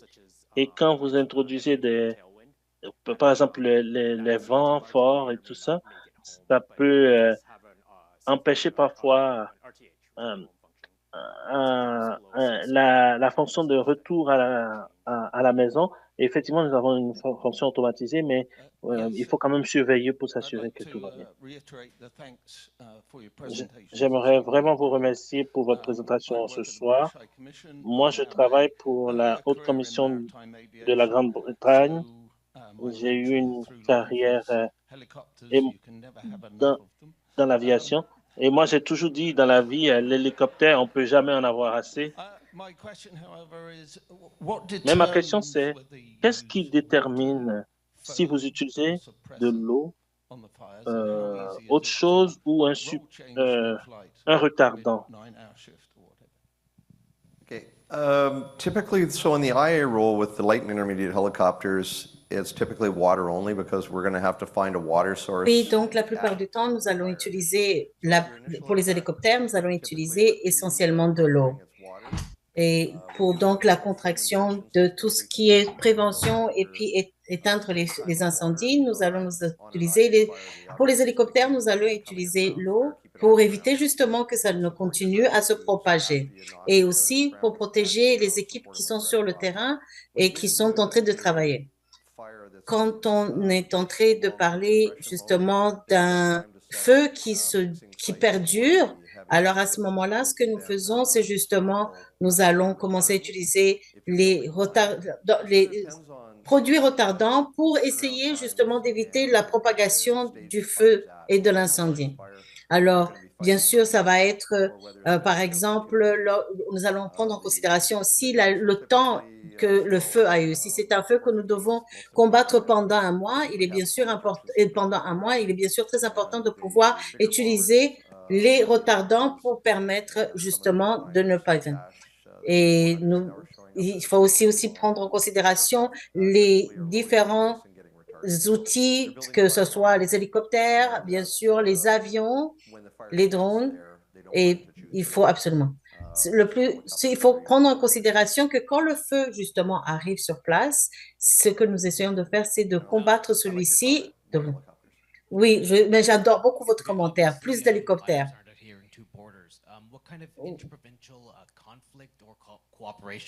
Alors justement, lorsqu'on parle de feu, on sait que justement, il y a eu beaucoup d'interventions interprovinciales, mais aussi interfrontalières. Alors, quelles sont les lois, quelles sont les règles qui vous aident à pouvoir justement, est-ce que les lois peuvent parfois vous empêcher de faire votre travail?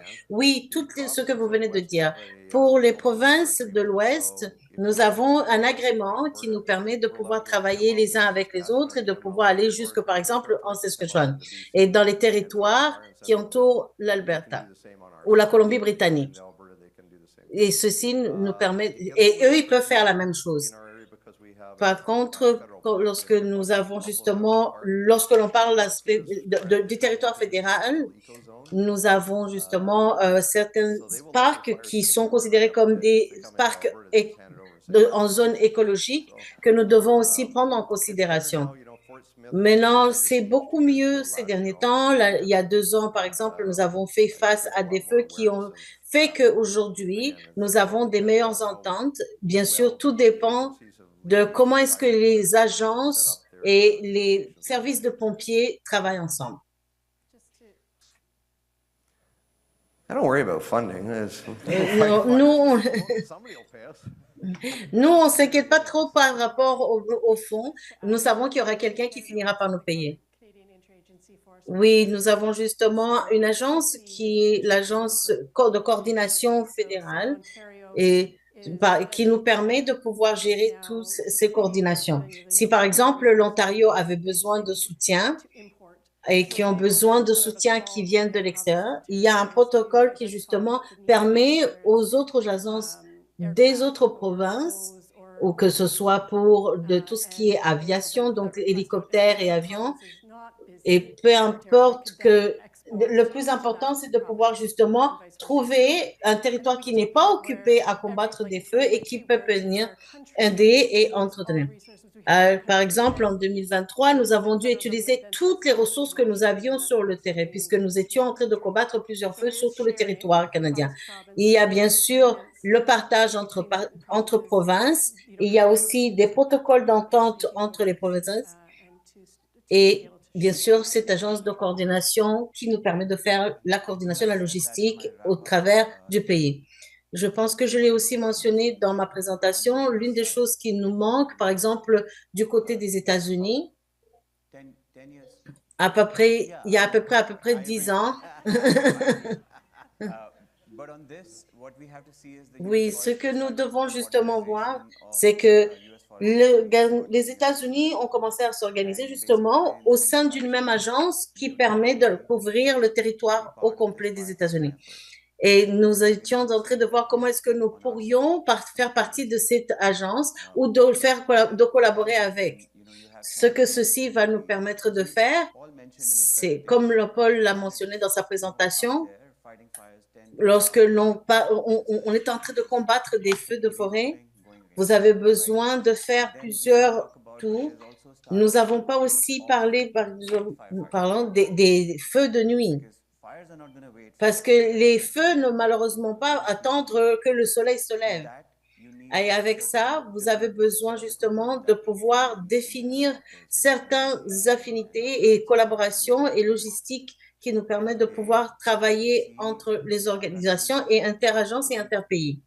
Et aujourd'hui, nous ne sommes pas en train de regarder à comment moderniser les outils, mais plutôt comment est-ce que nous pouvons utiliser les outils que nous avons de façon sur une base régulière et qui nous permet de pouvoir étendre les ressources qui existent.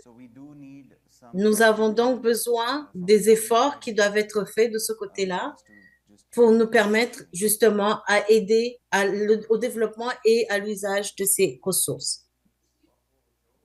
L'interprète ne peut pas entendre la question.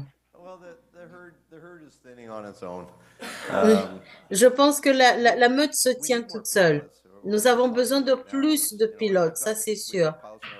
Nous avons beaucoup de pilotes dans notre organisation, nous en avons 26 exactement. Mais c'est sûr qu'on a toujours besoin de plus de ces pilotes. Oui, je pense que nous avons besoin de 100 plus jeunes, de plus jeunes hommes et femmes qui s'engagent et qui vont permettre de pouvoir nous aider dans nos efforts de combat des feux de forêt pendant l'été. C'est essentiellement la faute de notre industrie, mais grâce à Dieu, justement, grâce à des organisations comme celle-ci, nous sommes capables de pouvoir justement améliorer. Moi, à un moment, je prendrai ma retraite, donc il faut justement trouver la relève. Merci beaucoup justement de pouvoir promouvoir et d'emmener justement un intérêt à ce genre de métier. L'interprète ne peut pas entendre la question. L'interprète ne peut pas entendre la question. Oui, avec le modèle que nous utilisons, qui nous permet justement de pouvoir faire une balance entre les différents moments et logistiques dont nous sommes responsables, c'est que nos pilotes et nos équipes, justement, nous aident à pouvoir déterminer est-ce que c'est justement un espace chaud ou pas. L'interprète n'a pas entendu la question. Oui, la meilleure façon de pouvoir avoir une lecture de ce qui se passe sur le terrain, c'est toujours justement de s'approcher le plus près possible. Et c'est justement nous permet d'avoir une meilleure vision lors de notre enquête. Oui, alors en termes de technologie et de ce que ces technologies peuvent nous permettre de faire, c'est que nous avons bien sûr des drones qui sont capables de s'approcher le plus près possible des feux et surtout qui nous permettent de pouvoir avoir des observations et des images assez proches, qui sont souvent beaucoup plus proches et plus précises que celles des avions ou des hélicoptères. Et bien sûr, c'est aussi une question de déterminer quelles sont les agences qui vont pouvoir... Oui, alors justement, vous avez mentionné qu'il y avait justement un travail qui était fait entre les hélicoptères, en partenariat entre les hélicoptères et les drones. Alors, nous voulons savoir comment est-ce que justement cette collaboration s'établit lorsque justement ces outils sont sur le terrain en même temps. Oui, alors dépendamment de la grandeur du feu, nous allons avoir toujours des équipes d'opération. Par exemple, pour nous, ça sera le Bomber Group qui va coordonner les différentes opérations qui se font. La plupart du temps, ce que on va faire, c'est que les hélicoptères seront à terre tant qu'ils n'ont pas besoin que justement, tant que les drones sont en travail. Les bulldogs vont être sur le terrain, vont faire le travail d'analyse et d'évaluation. S'il n'y a pas de bulldog, alors à ce moment-là, nous avons plusieurs hélicoptères qui font une rotation. Mais une fois de plus, c'est une question de coordination au niveau des panels et de la logistique. et tout particulièrement des agents sur le terrain. Et bien sûr, nous avons aussi les agents qui sont dans le contrôle et qui nous aident à nous guider et à savoir quels sont les autres hélicoptères qui sont sur place. Ça ne marche pas toujours parfaitement. Malheureusement, l'année dernière, nous avons eu un incident où il y a il y a eu un incident où un hélicoptère et un drone ont malheureusement été en collision. Donc, cela, justement, malheureusement, cela est dû à une erreur où, justement, la coordination n'a pas été correctement faite et où les individus ne savaient pas que l'un et l'autre étaient sur place. Donc, nous avons beaucoup de chance puisque nous savons qu'il y a beaucoup de travail qui doit être fait. Nous espérons que, justement, ce sera de choses qui vont être mentionnées dans les nouveaux contrats et qui seront pris en considération. Oui, j'ai une question. Merci beaucoup pour vos présentations. Ma question est comment est-ce que justement le travail qui est fait aujourd'hui a changé depuis le temps? Est-ce que justement, maintenant que nous savons qu'il y a justement des partenariats entre le travail qui est fait avec les drones et les hélicoptères, est-ce que vous avez eu la chance, par exemple, de travailler ensemble? Et puis, comment est-ce que ce travail se fait? Oui, avec justement, il y a deux questions dans votre question. Oui, on n'en est pas encore aux drones. Nous espérons que justement le gouvernement fédéral va pouvoir engager une législation qui permettra aux drones de pouvoir travailler en coordination directement avec eux. Une fois qu'un feu commence, c'est toujours automatiquement une zone non habitable et donc une zone où nous évitons d'avoir le plus de... Et c'est pour ça qu'il est donc important que justement il y ait des certifications qui sont claires. Je ne sais pas pour Joël, mais nous savons que justement, nous voyons que les drones seraient des outils complémentaires au travail que nous faisons et nous espérons que justement cela. L'année dernière, nous avons pu recruter des avions qui nous permettaient, avec des caméras qui nous permettaient de pouvoir aller jusqu'à 900 pieds. Ceci nous permet justement d'avoir, bien sûr, la possibilité d'avoir des images de la zone touchée, mais l'autre chose, c'est que il est important que nous soyons aussi, puisque nous avons un investissement de 2 millions de dollars, que cet investissement, justement, soit utile sur le zone. Nous voyons un futur, nous espérons justement que ça viendra récupérer les emplois que nous ne voulons pas. Et ils peuvent justement travailler le soir.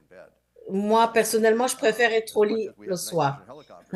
Autant que nous avons justement des hélicoptères qui nous permettent de faire du travail la nuit, mais nous espérons vraiment que justement au travers de ces partenariats et de ces collaborations, nous puissions justement...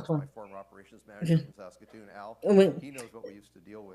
Il y a justement un de nos participants qui était un de mes gestionnaires en Saskatchewan et qui a posé une question et il sait très bien justement le travail qui a été fait au travers de tout ça. Merci beaucoup pour les présentations. Moi, j'ai une question aussi par rapport au ADP Top. Si vous ne savez pas comment est-ce que l'espace aérien est justement géré et que les drones sont en vol, est-ce que cela ne crée pas justement un certain conflit?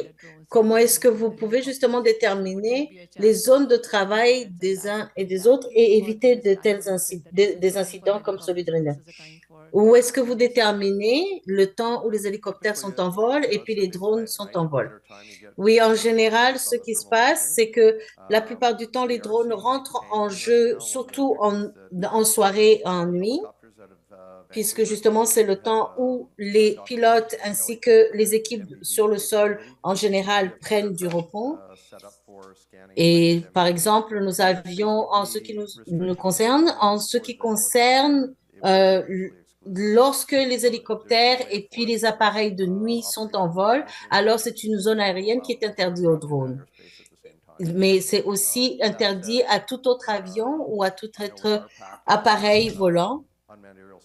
Nous savons que justement, par exemple, moi je sais que nos appareils de travail nous permettent de détecter tout autre objet. Est-ce que vous utilisez des transmetteurs sur les vôtres? Oui.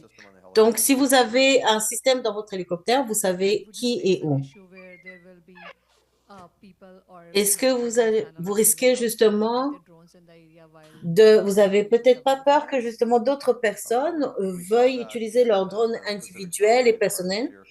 Oui, c'est un problème que nous avons pu rencontrer. Le Québec, justement, leur avion a été malheureusement percuté par un drone. Et c'était malheureusement le drone de quelqu'un qui était extrêmement riche et qui s'y connaissait dans le fonctionnement des drones, mais malheureusement, celui-ci a causé l'accident parce qu'il avait perdu le contrôle de ces drones. Alors, la plupart du temps que nous sommes justement dans ces zones, la grande partie de la zone aérienne est interdite à tout autre. Oui, vous avez mentionné que les drones, c'est de 20 à 30 minutes de temps de vol.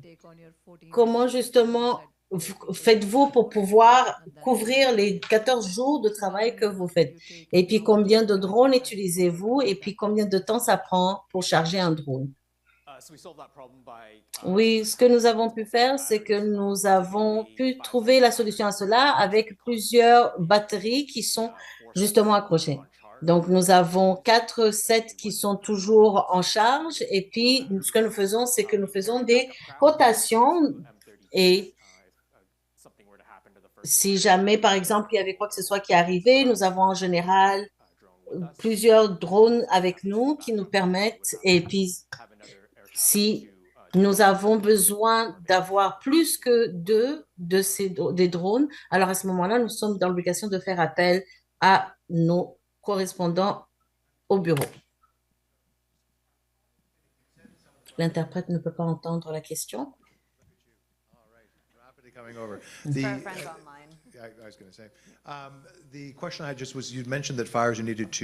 Oui, donc la question, c'est, vous venez justement de mentionner que pour certains feux, il est parfois justement être plus chaud.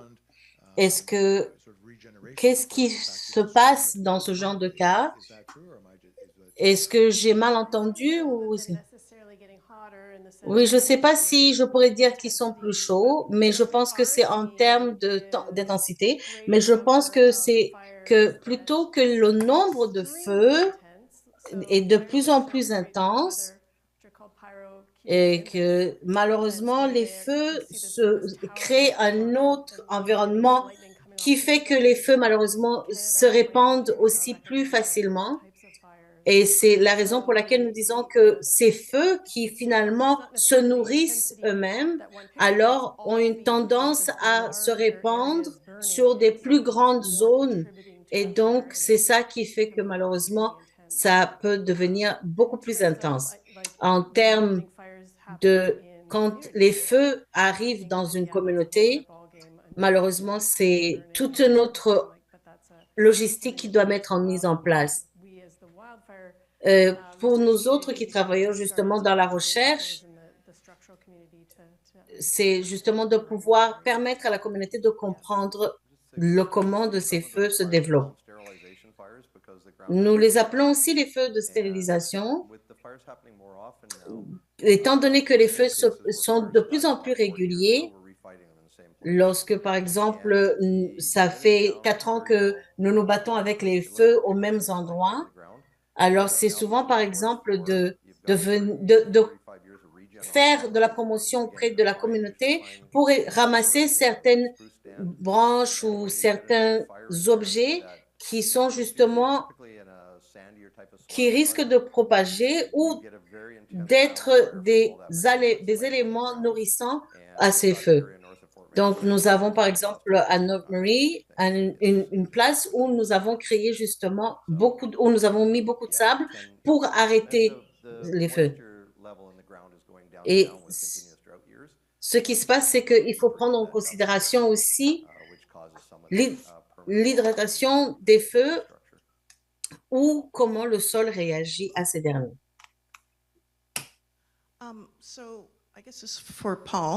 Oui, alors la question est pour Paul.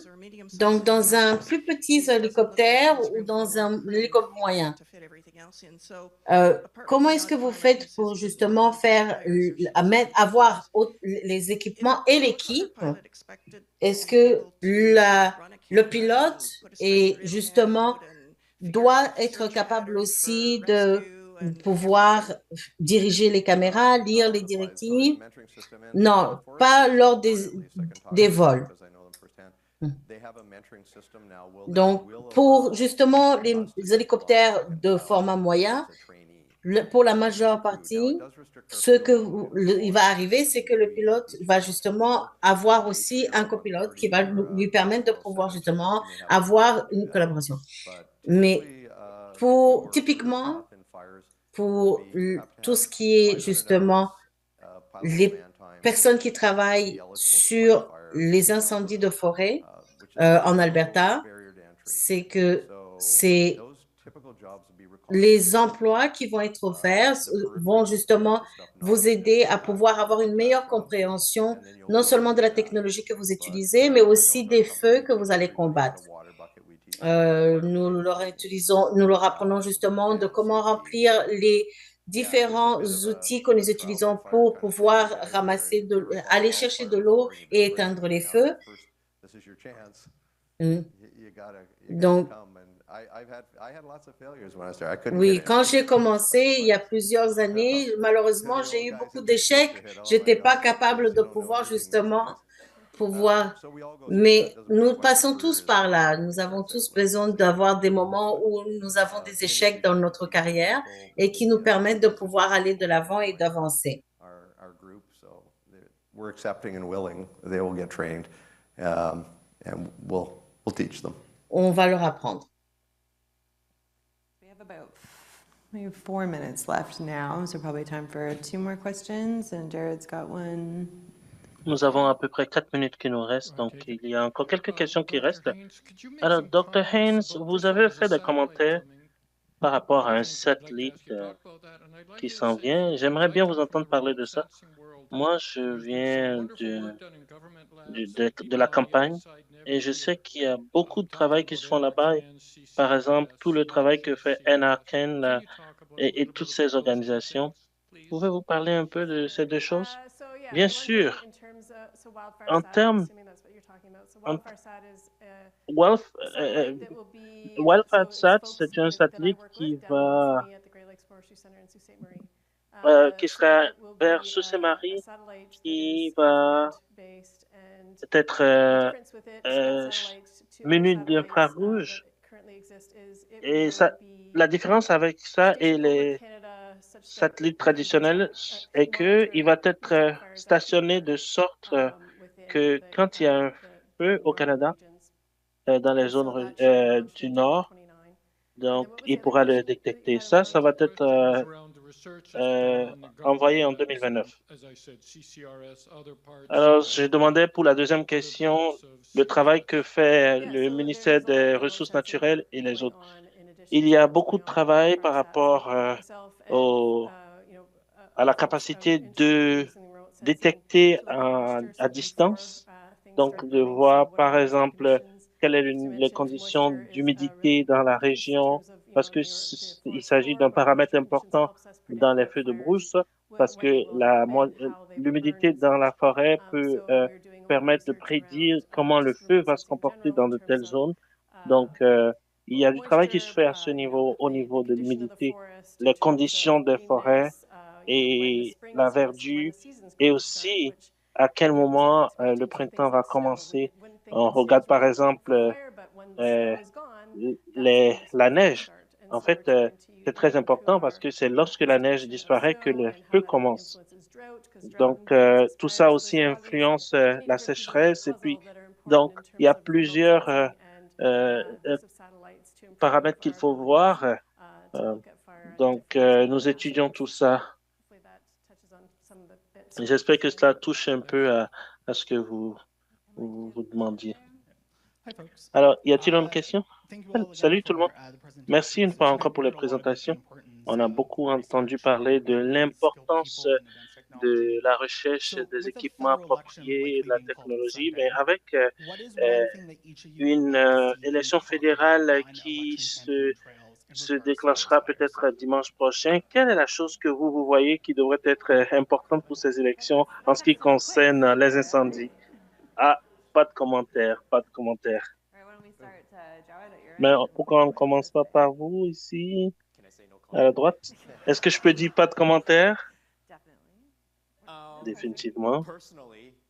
Personnellement, je pense c'est clair pour moi que les changements climatiques sont réels et on a des défis, on aura des défis. Ça va toucher tout notre écosystème. Et donc, More dedicated funding. So most of the helicopter moi, je pilots pense don't qu'il know faut if avoir... every year, the crews that we fly around are typically Nous avons des équipes qui travaillent avec nous, qui travaillent comme des pilotes ou qui travaillent dans l'équipage de lutte contre l'incendie. C'est souvent des étudiants qui retournent aux études. Alors, tous ces pompiers ou des aidants vont aller aux études en août et puis il n'y a plus personne qui reste. Donc, ce n'est pas considéré comme un emploi ou une carrière en tant que tel, alors qu'aux États-Unis, ils ont des gens qui sont vraiment des lutteurs contre l'incendie, donc des pompiers, et c'est ce qu'ils font. Donc, je pense qu'il faut des fonds pour permettre du fédéral au provincial, pour permettre aux personnes de rester et pendant année après année pour travailler dans ce domaine-là. Moi, je pense que je veux faire un écho de ce qui vient d'être dit. Les feux de brousse sont une réalité et nous devons être conscients de cela. Et nous ne devons pas espérer que ce qui s'est passé en 2023 ne va pas se repasser. Donc, nous devons nous préparer contre ça. Et c'est facile pour nous, moi, dans une présentation, de dire ça. Moi, je suis un employé de Airbus. Mais voici les gens qui font le travail eux-mêmes. Ils doivent avoir les fonds, les ressources de RCC, la technologie, parce que ceci ne va pas disparaître. Ceci va seulement augmenter. Nous sommes le deuxième plus grand pays sur cette terre. Nous avons beaucoup de forêts, beaucoup de terres, et nous avons donc un besoin de recruter, d'équiper nos opérateurs, nos scientifiques et toutes les personnes qui travaillent dans cet écosystème. On doit leur permettre d'avoir les moyens de lutter quand le moment arrive. Moi, je suis un employé du gouvernement fédéral. Alors, mais ils n'ont pas encore lancé la campagne. Donc, personnellement, pour répéter tout ce que les autres ont dit, les changements climatiques sont réels et causent beaucoup de problèmes. Et donc, il faut trouver une société, une approche sociétale, et ça ne doit pas être fait individuellement. Il faut que la société nous comprenne et que nous travaillons sur le recrutement, la rétention des gens qui puissent travailler au niveau territorial et au niveau provincial pour lutter contre les incendies. C'est vraiment un problème complexe et nous devons mettre des efforts. D'ailleurs, il y a des efforts qui se concentrent dans ce domaine, et il y a des fonds qui sont injectés là-dedans, mais ce n'est pas quelque chose qui va disparaître, donc il faut continuer à y travailler. Alors, merci, et puis je pense que c'est un bon point qu'on a atteint. Merci à tout le monde pour cette soirée. Je vous remercie J'aimerais vous inviter à nous joindre dans le lobby pour la réception. Nous avons encore pour la dernière heure le temps de partager quelque chose ensemble et de discuter. Merci beaucoup. Merci.